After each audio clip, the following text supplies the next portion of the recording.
mysterious disappearance of all the campus's Raisin Bran Crunch. We here at The Real Deal had the immense honor of interviewing Mr. Mitty. Take a look. So obviously, we're lucky enough to have you here presenting tonight for us. Coming off of an acting role like in Breaking Bad, what led you to instead hit the stage as yourself and begin public speaking and talking about this important subject matter? I mean, this is an important role. I think to one degree or another, this type of speaking and this type of industry in itself is, if you have a true platform and you have something you can actually communicate with people about and be on the same level and actually utilize that, I think you should take advantage of that. You should use everything. Like, I don't just do one part of this industry. I speak, I model, I produce, I direct, I DJ, I act. I do anything that keeps the lights on. And this is the thing, is this, I get to meet thousands of people a year that all have amazing stories, that all, to one degree or another, my story affects that, but at the same time it's them. And I'm lucky that I'm in a position to share something that apparently affects people and has an impact. And I think there's a lot of celebrities and there's a lot of people in my position that I'm in as being initially a public figure, that we have a responsibility to not just our fans, but to a public standpoint of being that public figure and having an effect greater than an entertainment industry. And at the same time, I try to use entertainment in this. I try to make it funny. I try to tell a story. I try to just have fun with it, but at the same time, make it impactful. And I'm lucky because I can tell a hell of a story. Especially when I'm not at one of these events and I can make stuff up. Like this is all very true to me and real to me, and that's what I hope comes across when I do these.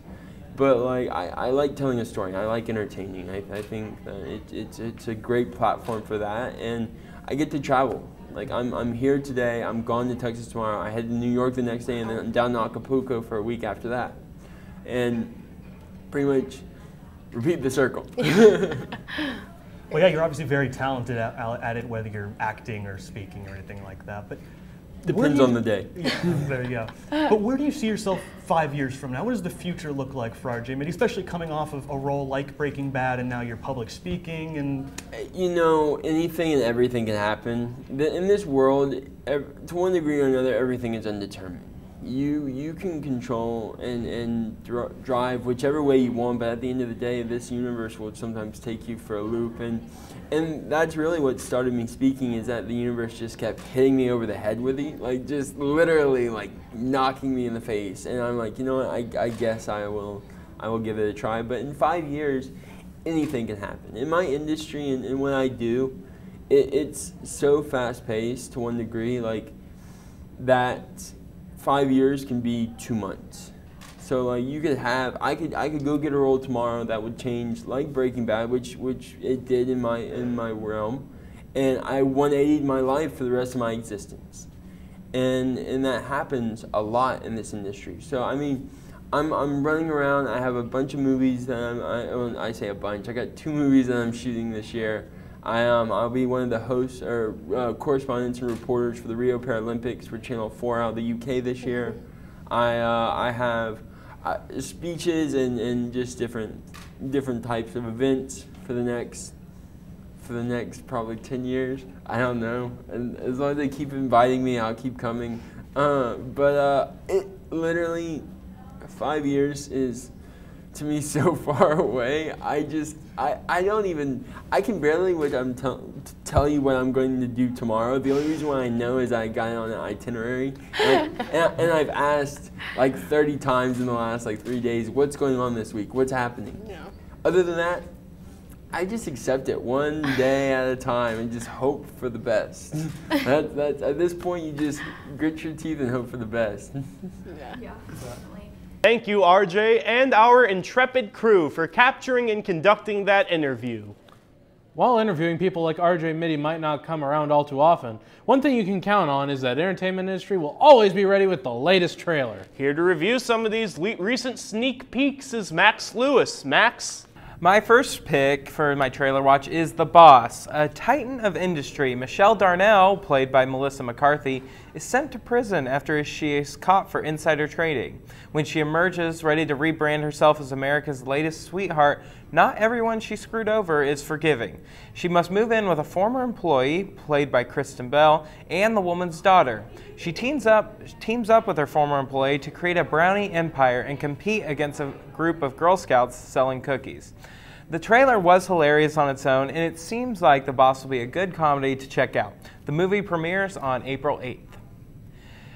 Next is Disney's The Jungle Book, and this is one step up from the 1967 animated movie of the same name.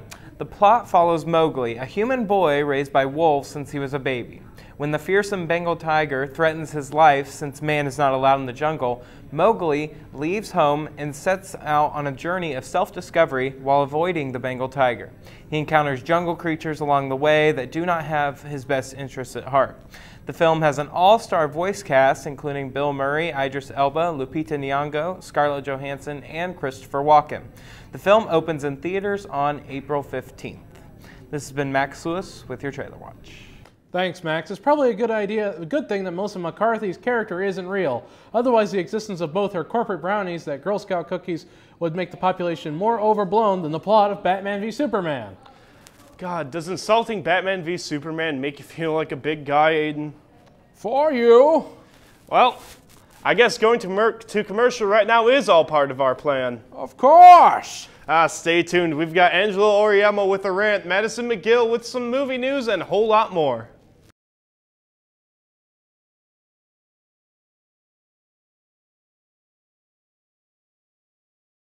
Welcome back. Now up next, we've got Angelo Oriemo with his rant. Oh gosh, Aiden, can't just the segment start now? Be patient, Brandon. But I want it now! Can't I get an extensive preview of it? Now this is exactly what Angelo's ranting against. Pull yourself together. Okay. Anyways, here with a rant about instant gratification ruining the entertainment industry is Angelo Oriemo. Angelo? We live in a time where entertainment is everywhere. If you turn on the TV, you have hundreds of different choices of what to watch. If you go to a theater, you have dozens of different choices of movies at any given time. And I won't even go into the field of music or video games. Too long, didn't read, we have a lot of options. And for entertainment lovers out there, much like myself, we're very fortunate.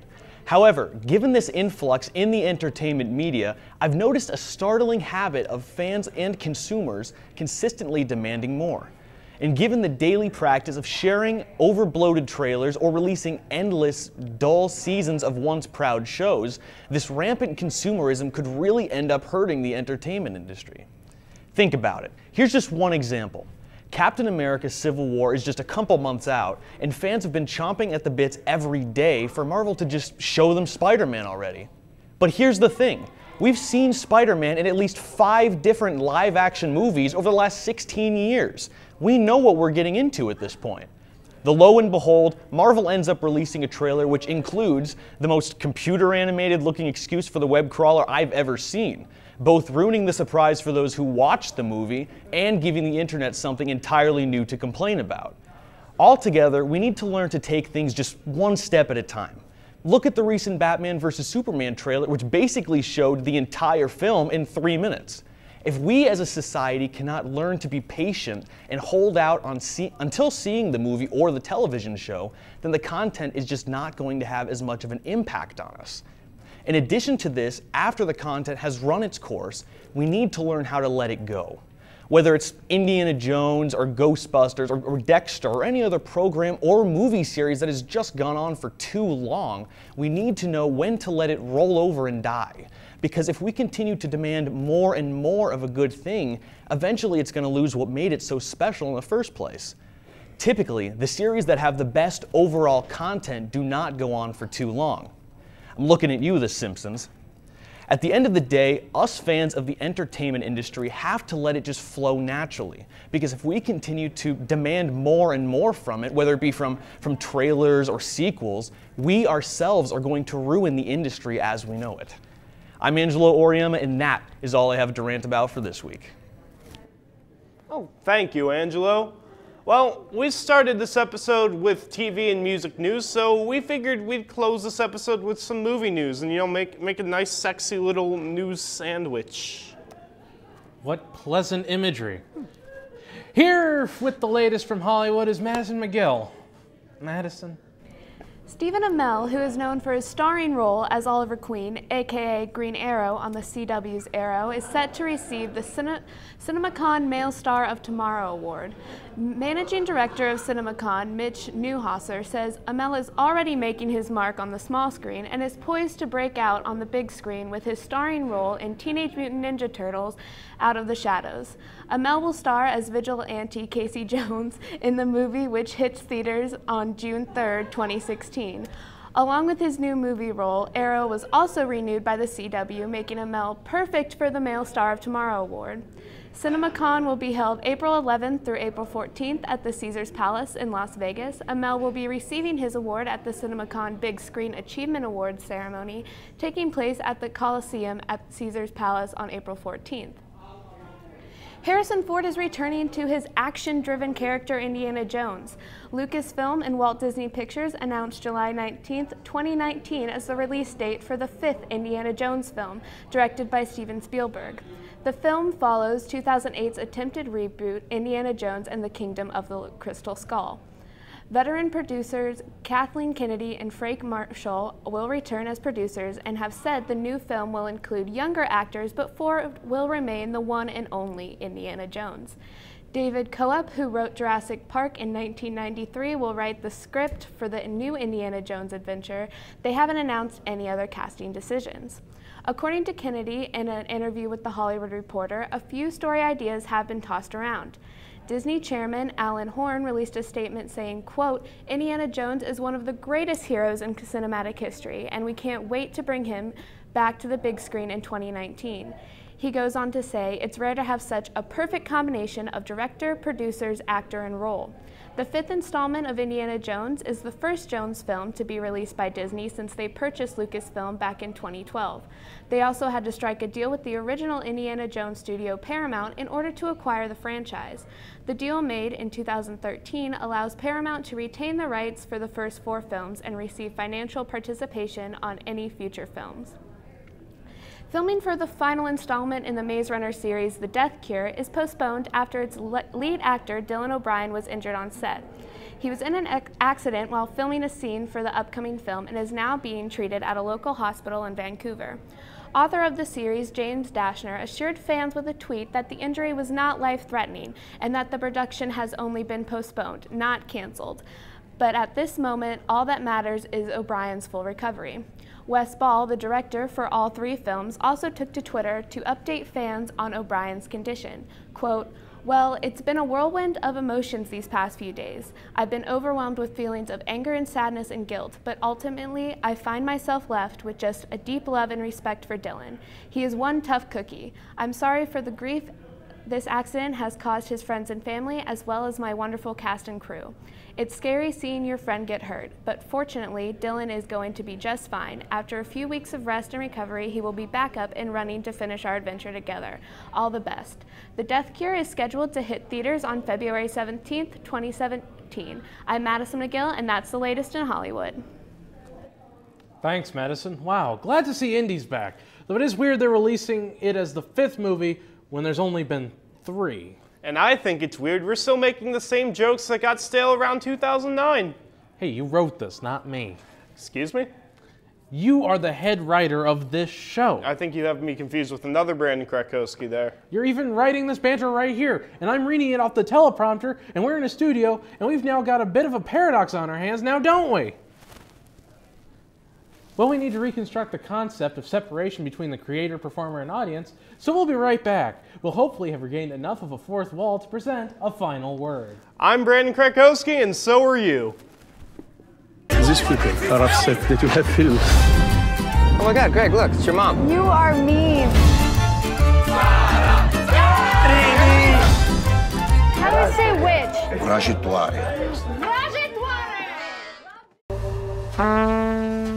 He's got severe trauma to the neck. He's lost all his front teeth. 28 years of practice gone. He'll never play again. What did you do? You're gonna kill yourself because you can't play trumpet anymore. There's a lot of speculation about the hard lives that folk singers live. What do you mean hard? You go out on the road and you sleep with a different woman every night. Business is tough on marriage. Marriage is tough on marriage. I need some air. Your mom felt the same way about being Greek. Florida, Texas, New York. These are the colleges I'm applying to. Why do you want to leave me? Payback.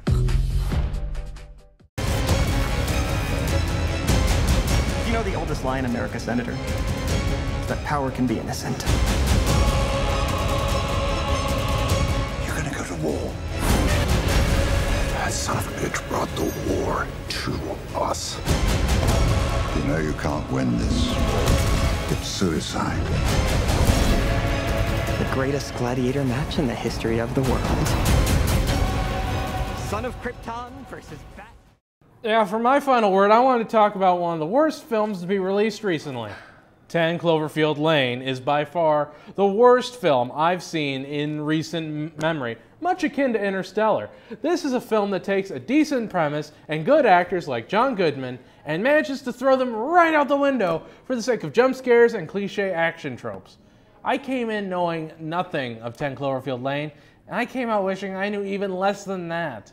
I wish I could click my heels and just pretend that this film was just a collective fever dream. But no, it was indeed real, and that is the true tragedy. And for my final word, I would like to talk about a film that's so bad it's incredible. I recently viewed the Neil Breen classic Double Down, and whoo boy, even after watching this film, I'm still not entirely sure what it's supposed to be about. From what I can gather, this film is simply about a fantasy version of Neil Breen being the best. He's the best cyber activist, terrorist, humanitarian, hacker person on this green earth. And I think he's trying to do some kind of bioterrorist attack on Las Vegas, and he's helping the FBI for some reason. And I guess he has a magical rock that can cure cancer that he only uses once on some little girl. And he occasionally has visions of his dead loved ones and may or may not be carrying around the skeleton of his wife. And he absolutely adores tuna and carries around nearly 200 empty cans in a box in his trunk. This film is where Jodorowsky meets Wiseau. It at once feels like a complete incomprehensible mess of a film and some kind of savant genius statement from someone operating on a completely different level from the rest of society. Real estate turned director slash producer slash lead actor slash location scout slash caterer, Neil Breen is a fascinating study. I got a similar feeling while watching Double Down that I felt while watching The Room. We're watching a crazy person's inner workings without a single filter or person telling them no. This is the kind of film that I would recommend to anyone looking to get their kicks in the so bad it's good vein of filmmaking. Just let the Breen wash over you. And don't think about how it's improbable that he has a direct line to the President of the United States. That hurt me. And that wraps up the show for this week. Be sure to check out our website, Facebook, and Twitter pages for news and updates on all things entertainment. I'm Aiden Hall. And I'm Brandon Krakowski. We will see you next time.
Hello and welcome to Connections Live, where we showcase ordinary people with extraordinary stories. I'm Sam Meyer.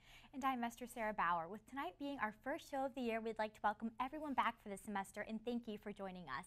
Tonight we'll tell the stories of an immersive learning project with a focus in printing and bookbinding, Muncie's only destination for finding your way out, and a festival that celebrates the legend of Johnny Appleseed. So let's get started with our first story. The Book Arts Collaborative is a makerspace where students and community members are able to learn the art of letterpressing and bookbinding. Professor Ray Peterson started this program a little over a year ago, but she believes they are years ahead of schedule. Located in downtown Muncie at the Majax building, the Book Arts Collaborative shares space with Tribune Showprint, the oldest continually operating print shop in the country. Let's head on over to the Book Arts Collaborative and see what's pressing.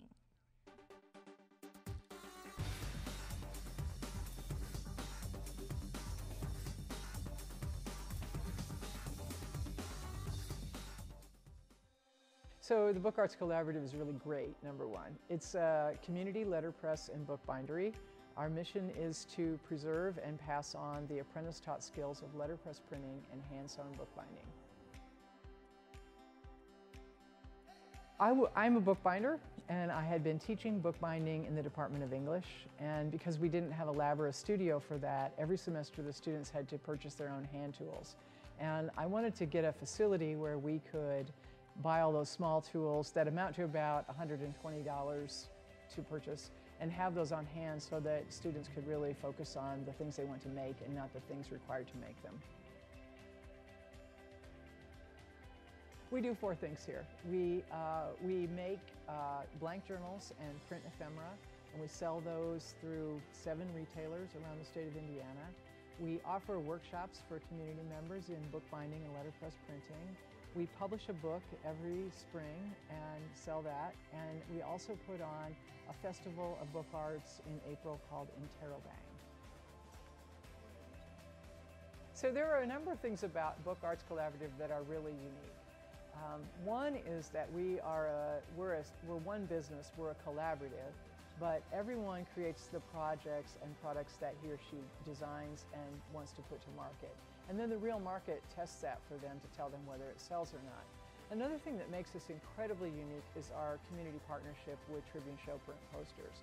We are the only sort of book arts laboratory associated with any campus in the world that we know of that is connected to a working letterpress shop. Our association with Tribune Showprint Posters gives us access to a lot of expertise, not only from its owners, Rob and Kim Miller, but from master printers who come to visit Tribune Showprint because it is the oldest continuously operated letterpress facility in America. So our students have absolute freedom of creativity. One of the things that I'm really passionate about is immersive learning, and one of the things that I want to guard against is for it to become a kind of free labor. And in immersive learning projects, I don't think students should pay tuition and then work at a job that is just piecemeal work. So all of our students create the projects that they make and turn them in to be marketed and sold. But essentially, all of the products that we make are one-off. So Book Arts Collaborative is a really wonderful opportunity for students because obviously they learn those apprentice-taught skills of bookbinding and letterpress printing. But we run a cottage industry here, and so we run a business, and students are managers. All of our middle management are students. We had a visitor here last year who said, "It is wonderful, it is fantastic, and if you were graduating students into the 19th century, it would be perfect." Which is a really good jab at us, right? But the truth is, these skills are still operational skills. You just don't realize it. When you're working in any of the online design programs and you're working on kerning or leading, I mean, we actually add kerning, we actually insert leading here. And so everything that is layout and design that is computerized is much harder in an analog system. But beyond that, this is practical for people who aren't designers. There's a lot of planning in it, there's a lot of thinking through the process, and then there's a kind of just joy in reviving a machine that is 150 years old and using it for its original purpose. The program has already begun to grow this semester with the addition of new faculty. This semester we have Colleen Steffen from journalism, and also Amy Trendler from the library working with us. And what we'd like to see is a lot more Ball State faculty teaching classes here and contributing to the collaborative so that it has a broad base of students and faculty. We want students from all colleges. We want faculty from all colleges to be using this facility and teaching in it.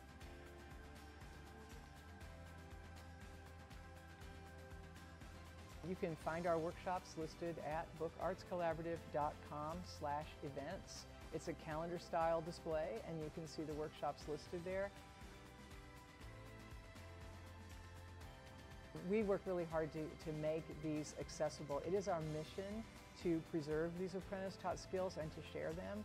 And so we try to keep our costs down, not only on our workshops, but on the products that we sell. Our goal is to put a handmade item in a consumer's hand for the same price that they could buy a machine-made item.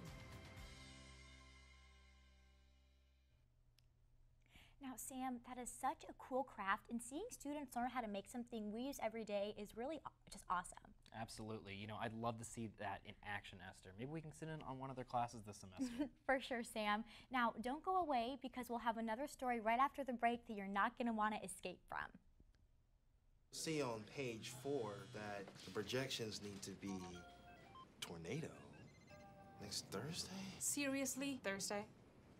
Can't do that. This is really inconvenient. I have yoga that day. I have no time for this. So, I can't do Thursday, but I can do Friday. Disasters don't plan ahead. You can. Talk to your loved ones about how you're going to be ready in an emergency. Don't wait. Communicate.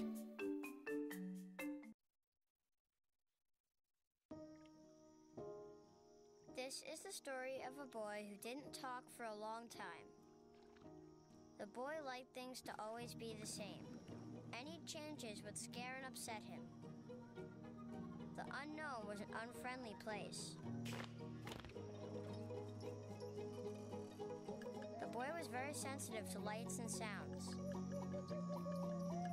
So he built secret hiding places where they couldn't get in. The boy didn't like looking people in the eye. He wasn't trying to be mean, it just made him feel uncomfortable. Sometimes he would flap his arms again and again. One day, I found out I have something called autism. My family got me help. Slowly, I found my voice and learned all the ways I could live with it better. Early intervention can make a lifetime of difference. Learn the signs at autismspeaks.org. Did you hear about the pony with a sore throat? He was a little horse. Can I tell you a cat joke? Just kidding. Why couldn't the Wait. Why was the basketball court all wet? Why? Because the players kept dribbling all over it. Where did cats go on vacation? New York.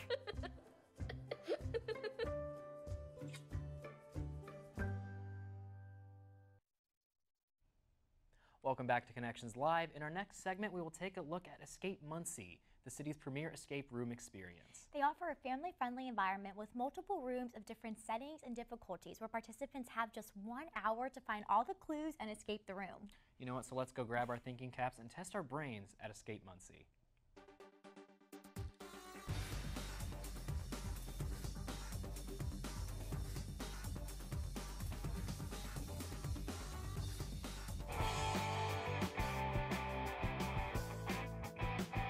My name is Jennifer Everett, and we're here at Escape Muncie. My husband Bruce and I have 6 kids, and we always like to take a lot of vacations. But with 6 kids, we can't always fly places, so a lot of times we drive. And we recently took a trip to Cincinnati. Well, a couple years ago, we took a trip to Cincinnati, and we found a really awesome escape room that the kids kept talking about it, and they kept saying, "We need one of those in Muncie. We need an escape room in Muncie." And so we got back and decided to open up Escape Muncie. Escape Muncie is a totally fun escape room experience. We lock you into one of 4 themed rooms. We have the classroom, the theater, the mansion, or grandma's living room. And we lock you in for 60 minutes, and you have that amount of time to find all of the clues, figure out all the puzzles, solve all the riddles, and figure out the code at the end to get out. Not all escape rooms always are, but our rooms are all family friendly. So it's a really fun family activity.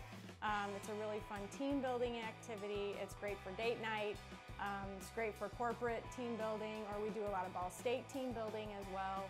The classroom is kind of our standard game, and you came in to take a test after school, and you got locked in a room.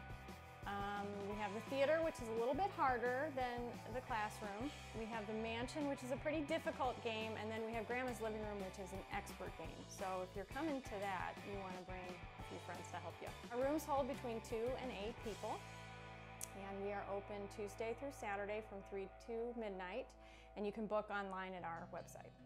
We like the fact that families can get together and do something by putting your phone down and talking to each other and working together. Families, friends, coworkers. And we just like the fact that you put those phones down for 60 minutes and you get to talk with each other, and you get to problem solve, and you get to laugh, and they'll start to work together, and then you watch them kind of rocket ahead and get to the end of the game, and everybody comes out high-fiving and cheering because they figured it out and they solved it together. So that's a lot of fun. We do have a nonprofit called Journey Home Jamaica.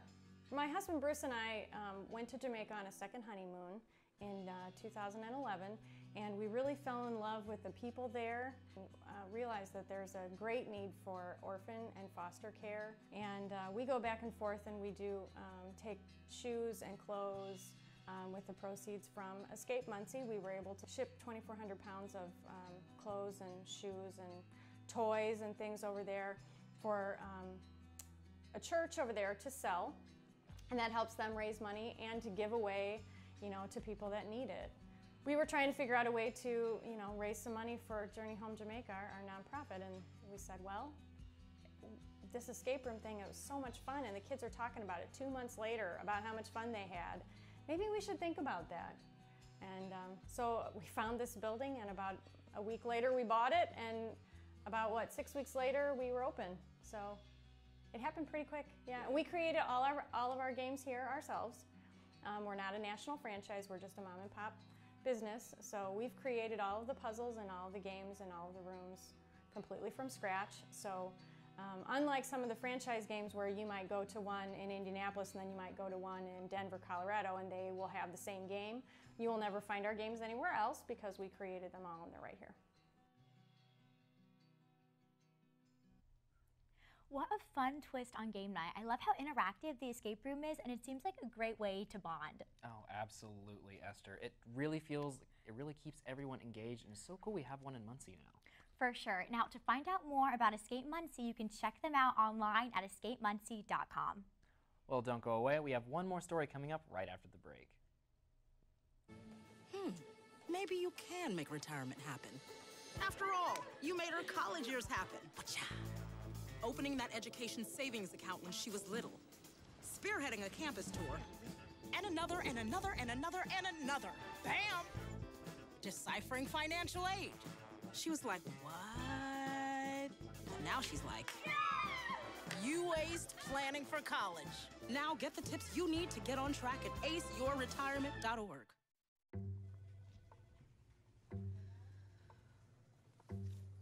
Please have a seat.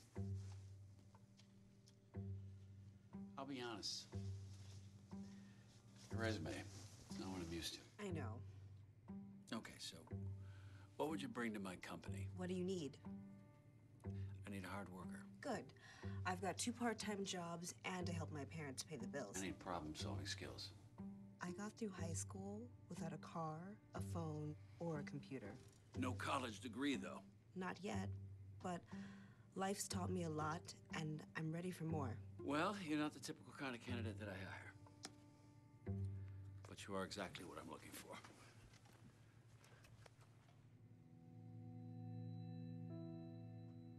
Your company could be missing out on the candidates it needs most. Learn how to find, cultivate, and train a great pool of untapped talent at gradsoflife.org. They call me Maxie, but I prefer tripod. I was your above-average 4-legged homie, and then wham, bam, minivan. Some people pity me. Now that's lame. I still run, fetch, and swim. And the ladies love me. I'm the ultimate wingman. Just don't ask me to high-five.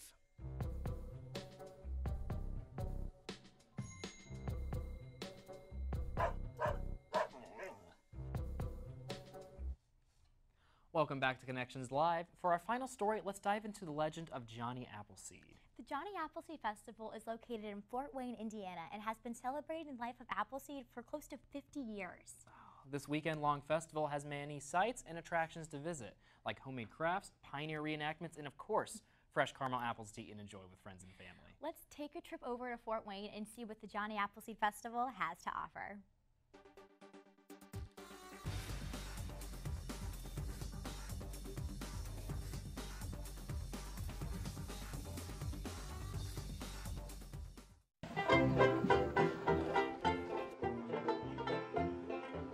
Well, it honors John Chapman, who is also known as Johnny Appleseed. People know the legend of him planting trees, throughout the country. He actually passed away in Fort Wayne, and so they decided to commemorate that by having a festival in his honor. People love this festival. We've been going on for 43 years now. People who came here as kids are bringing their own children. Some of them are even bringing their grandchildren.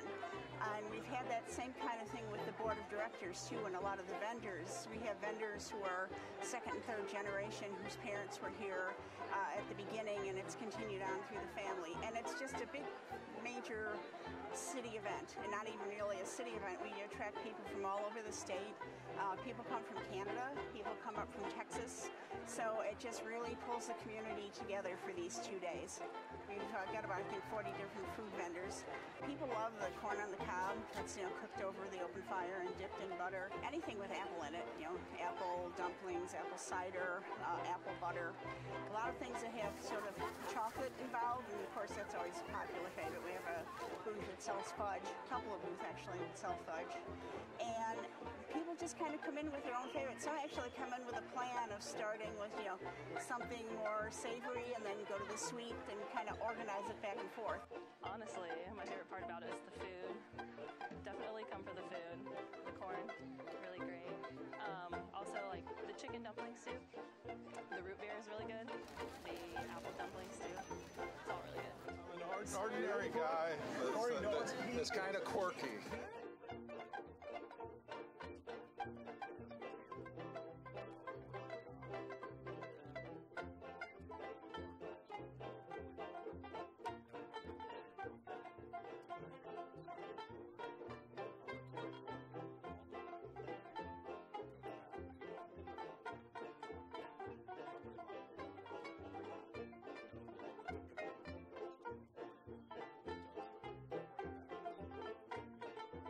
Every year we meet in October, 1 month after the festival, and we talk about what went well, what problems we might have had, what issues we might need to cover, and then we kind of brainstorm to fix what those would be. And we are always on the lookout for new vendors, new food vendors, entertainers, anything to kind of bring in a new face to it. It's a great family fun event. People come here with their, as I say, with their children. People come here to enjoy the day. It works on so many levels. If you're a food person, this is a really good place to be. If you want to shop for crafts, if you like mid-1800s entertainment, if you're looking for antiques, we have things that just work on all levels for all kinds of people.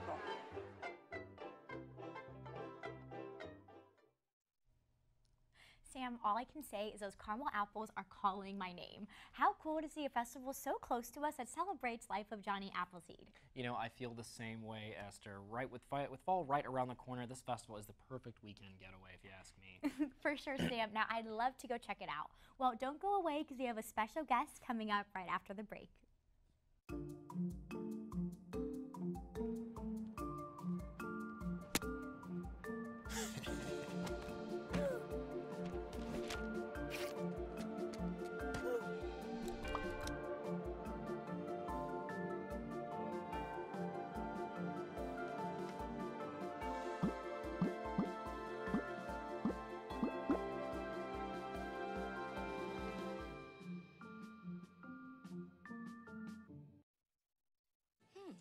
Maybe you can make retirement happen.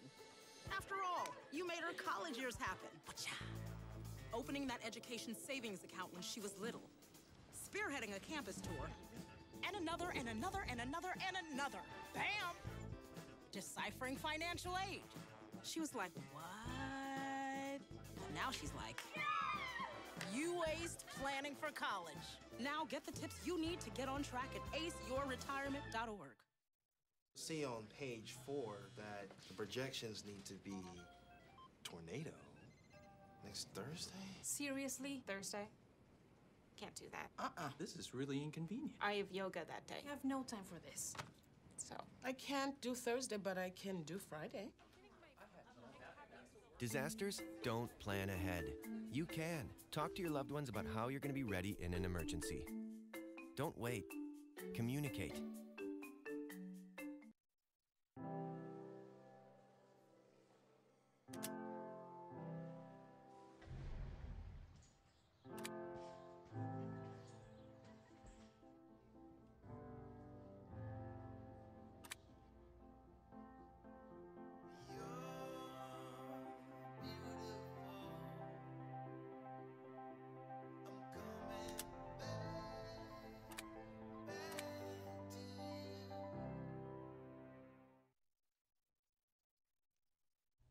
Welcome back to Connections Live. Songwriting has been a passion of Birdie Gosser's life since she started playing guitar at age 13. Birdie has been inspired by life experiences and the constant tunes just running through her head. And we are so excited to have her on the show. Birdie, thank you so much for being here. Yeah, thanks, guys. No problem. So how did you get started into music and everything? I guess when I was around 13, I just, my grandpa played guitar a lot, and I just started playing along with him. Awesome. And who are some musical inspirations that you've had? Well, I guess when I started out, I tried to learn a lot of like Johnny Cash and White Stripes. Okay, awesome, Birdie. All right, fantastic. Think you could play us one of your songs right now? Yeah, awesome. absolutely. Perfect.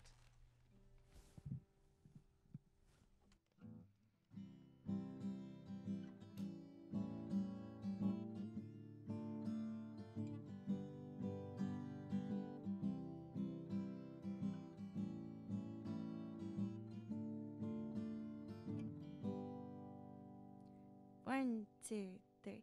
If you close the door, the lights won't last forever. Leave the sun shine out and drink a toast to never. All the people are talking and they're having such fun. I wish this could happen to me. But if you close the door, never have to see the day again. If you close the door, the night could last forever. Leave the wine glass out and say hello to never. Someday I know someone will look into my eyes and say hello. You're my very special one. But if you close the door, we'll never have to see the day again. Dark, pretty bars, shiny Cadillac cars, people on subways and trains, looking gray in the rain as they stand disarray. Oh, people look well in the dark. But if you close the door, the night could last forever. Leave the sun shine out and say hello to never. Someday I know someone will look into my eyes and say hello. You're my very special one. But if you close the door, we'll never have to see the day again. Oh yeah, we'll never have to see the day again. Once more, we'll never have to see the day again. Birdie, for Thank helping you. us Wow. out today. All right. Let's see. Okay. We want to thank you guys for coming out tonight. I want to thank you for helping us today. Thank you for coming for Connections Live, where we celebrate ordinary people With their extraordinary stories. Thank you. Birdie, one more song. Yeah, absolutely, guys.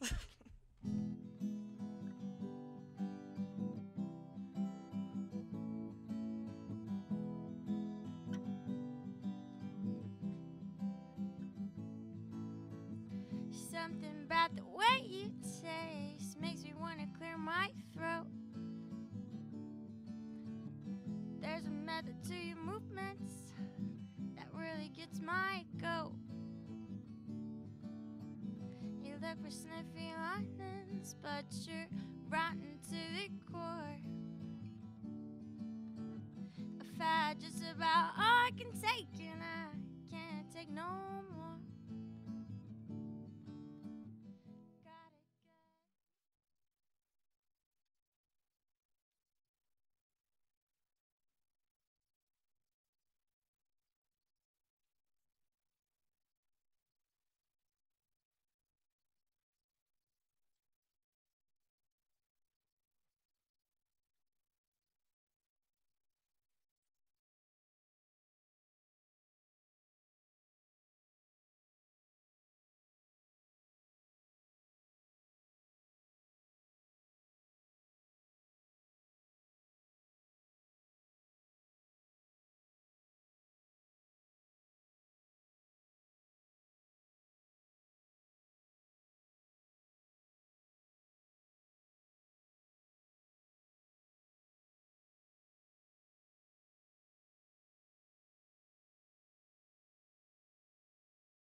It's time.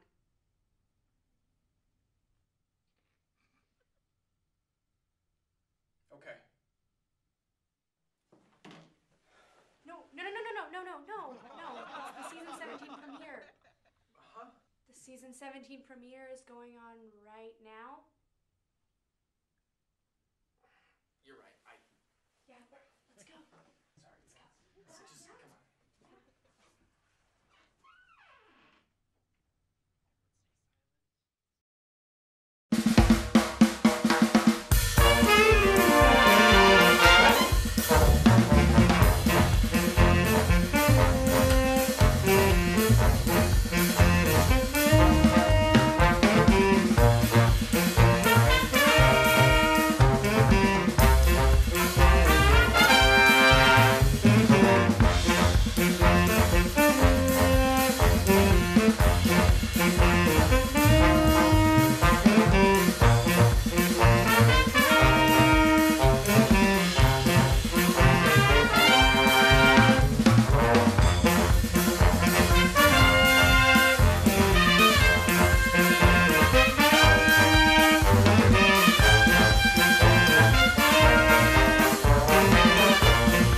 Oh my God. You're nuts. Ladies and gentlemen, thank you so much for being here. We cannot explain how excited we are for the 17th season of BSU Tonight. We're in that dancing queen age now. Rated R movies, right? I was really anxious to be the host this year. At the end of last year, the end of last season, it was strong. We were a cohesive unit. We were an inseparable family. So when it was announced that I was going to be the host, we took one final group picture just to really bring it all together and see if you notice something odd. Take a look at this. Take a look at this picture we took. You see that head that's cut off at the top? That's me.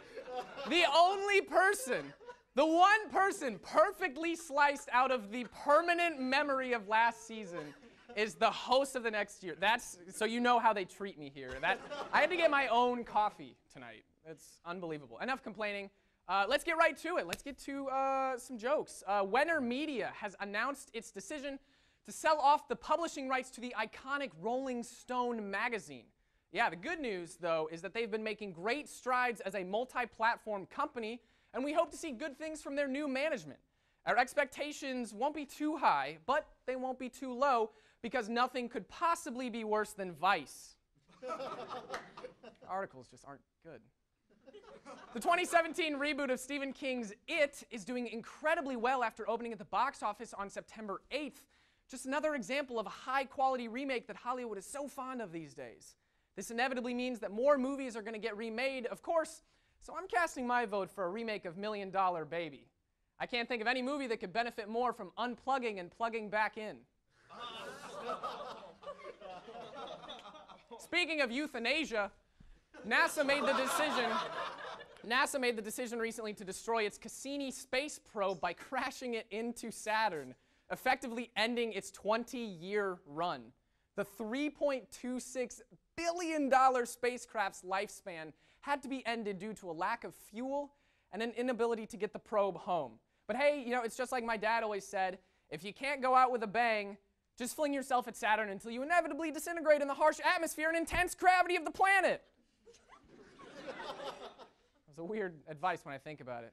Cassini's last transmission was freedom. Of course, it wouldn't be a late night show. It didn't land. Of course, it wouldn't be a late night show. It wouldn't be a late night show if we didn't mention the latest Apple developments. Apple held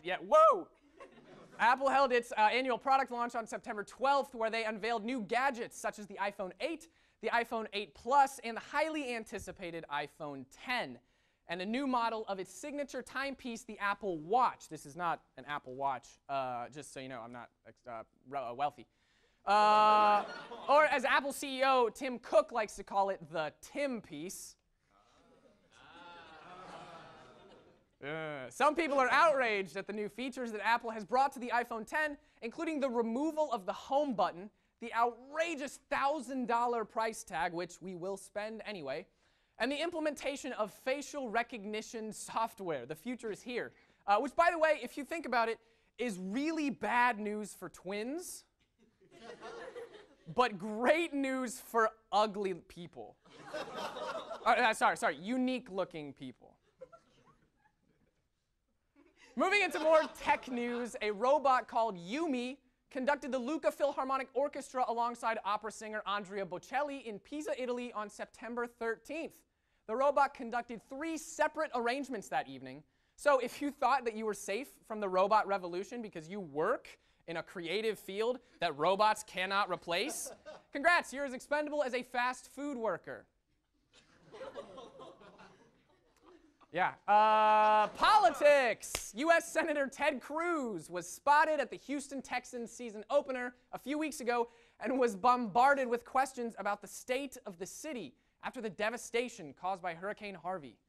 Cruz assured reporters that the situation is under control, but we here at BSU Tonight find it hard to trust the words of anyone who gets their porn from Twitter. Incognito tabs, Teddy, they're there for a reason.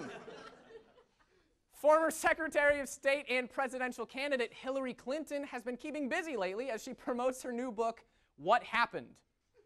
That's true. A memoir about the outcome of the 2016 election. Now, fans say they loved reading about Hillary's mindset after her defeat and look forward to the sequel in 2020. 11-year-old Frank Giacchio got the honor of mowing the White House's Rose Garden lawn after writing to the president offering to do it for free. If you've seen the video, by the way, Donald Trump praises Frank for doing a good job. Frank was not doing a great job, by the way. His lines were amazingly uneven, and he was really splotchy. But inspired by the young man's entrepreneurial spirit, President Trump has since started a new initiative called Labor Camps for Kids. We've got a great show for you today. It's back to school night. Stick around. We'll be right back after this.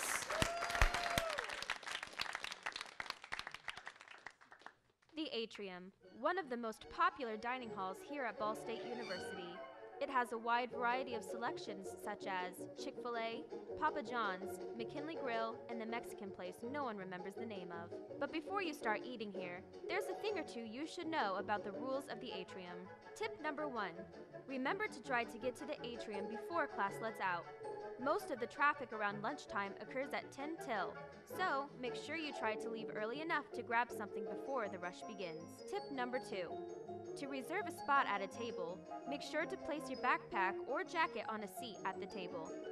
If someone has put their stuff down already, don't take their seat. That would be rude. Find another place to sit. Make other friends and sit at another table. Tip number 3, if you're eating alone, try your best to not take a 4-person table for yourself. You can always sit at the end of a larger table, sit outside in the grass, or in a stall in the bathroom located in the back right. Thanks for tuning in. We hope these tips can help you have the best experience here at Ball State.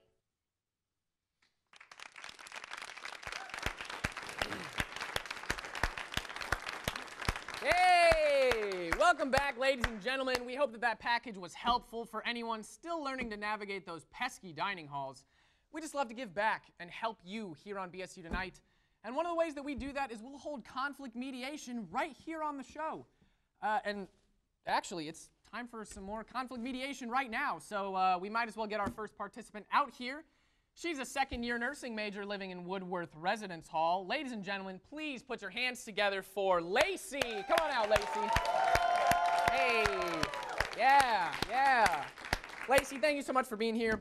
You came on the show for a reason today. Can you explain to us what that reason is? So, my roommate, Amanda, is the devil incarnate and treats me like absolute trash. And I'm just so sick of it, Andy. Okay, well, can you maybe elaborate or give me some emotion? Of course. So, I have this theater studies class, and I needed a binder, and I found this really cute binder. Like, it is the cutest binder I've ever seen, Andy. Okay. And I told Amanda how much I loved it, and guess what she did? What did she do? She stole my binder. She stole my good binder. how she repays me. Lacey, I'm so sorry for your situation, but those are some bold accusations. Those are really strong words, and it would be remiss of us if we don't get her roommate's side of the story. We've actually got your roommate behind the scenes right now, so, ooh. Let's bring her out here and get her side of the story. Ladies and gentlemen, please give it up for Lacey's roommate, Amanda.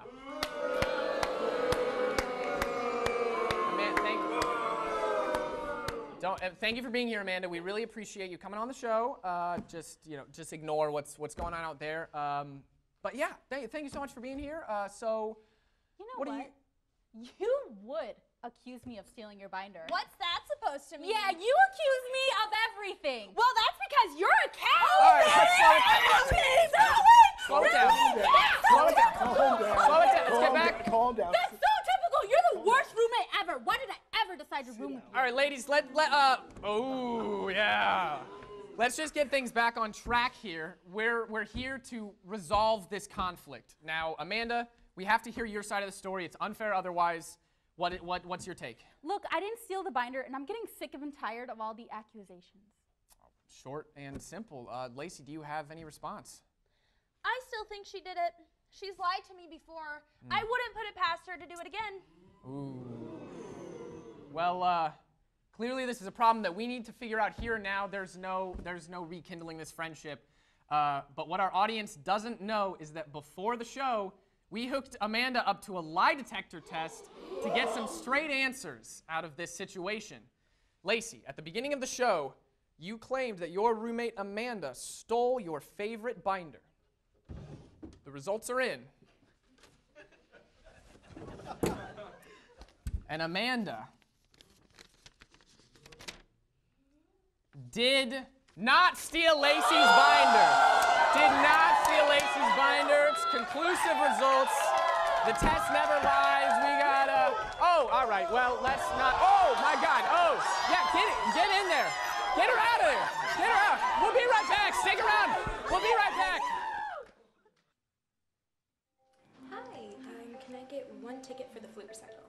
Yeah, but who do you know here? Tiffany? Oh, cool. Yeah. Name and ID, please. Hi. Lizzie. You're not on the list, but that's just a formality. You can go on through. Okay. Next. My ticket.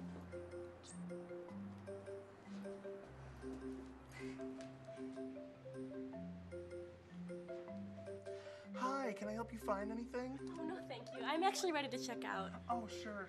Can I just see your ID, please? Oh, sure. Shoot, I think it's back at the dorm. Can I just give you my ID number? Oh, sure. Go right ahead. It's 1, 2, 3, 4. Whoa, wait. Who do you know here? Bracken. Okay, bet. No, really, he's my great uncle. Okay, totally. That's totally fine then. You can just go right ahead. Just take them. Tour's always open for you, my man. Yeah, because it's a library. Totally.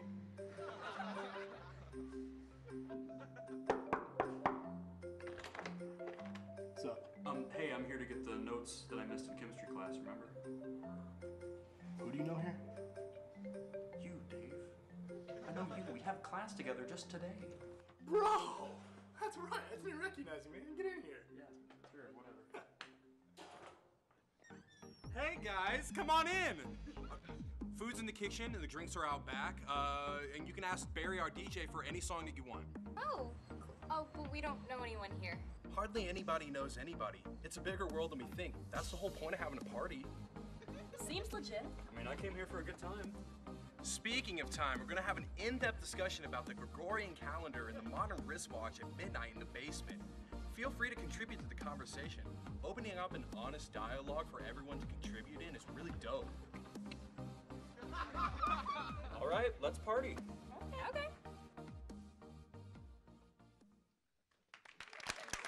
Yeah! Who do we all know here? It's back to school night here for BSU tonight. First show of the year, the premiere. The tension is in the air. I need to take a deep breath. But here to give us some insight, we have joining us 3 Ball State instructors. please help me welcome Shanetta Pendleton, Paige Waters, and David Little, our guests today.